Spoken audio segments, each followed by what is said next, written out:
Hi everyone, this is Sneha. Welcome to my channel. So I'm a 4/6 SPP, self-projected projector, and I've only recently found out about human design about 6 or 7 months ago, but it caught my interest only maybe a month ago. And what caught my interest was when they started to talk about how our lives have like these three separate age groups where we enter phases, and that made complete and total sense because once I turned 30, actually I had like a flip in my personality. Obviously it took a while before everything started to make sense, but that is what got my attention about human design. It was as if, I felt validated, and suddenly I didn't feel very compulsive to start adopting what I had done in the first 30 years of my life. Like, I knew that this is the next phase of my life.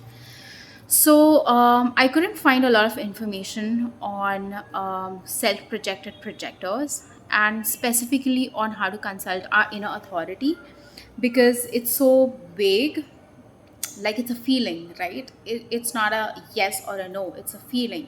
But how do I consult that feeling? Because I have a feeling that with self-projected projectors, we have this sense of excitement about things, but we can get carried away with our emotions, which is actually not so.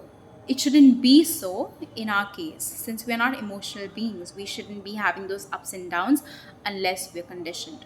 So I'm just sharing a little passage that I found, and I read this almost every single day to keep myself centered and to remind myself of of my own path.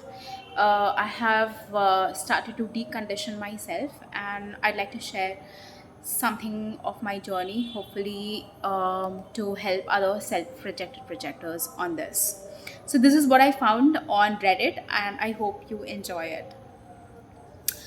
With self projectors, it's all about happiness. What makes us happy is correct for us, and that is what makes us unique.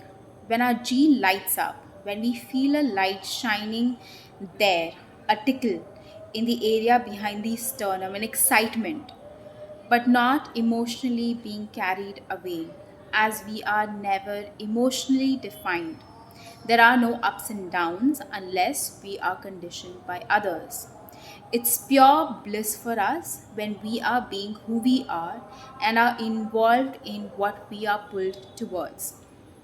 It's good to know our profile and channels, which circuits we have, and what collective we are here to share this information with, and how we are here to empower others. And it's going to happen by us being just who we are. We cannot have a tribal channel, and thus we are never about support and loyalty. So I hope that this helps. I'm going to share more videos because I have been collecting a lot of information and words. I obviously consult my strategy and my authority now. Like, I know that is the best way to do it, to accept invitations as they come, and then consult my inner authority on those invitations and then take them. And the thing is, I have accidentally lived my design in the past, so I'm also reverse engineering my own process to get back into my design. The other thing I read somewhere, which I found really, really helpful, is to be mindful of our view and of our motivation.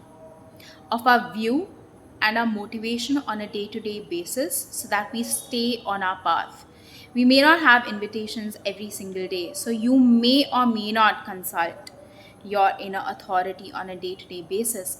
But if you know your motivation and if you know your view, it kind of helps to keep our actions in perspective. Like, for example, my motivation is guilt, but my transference is what is it, whatever it is. And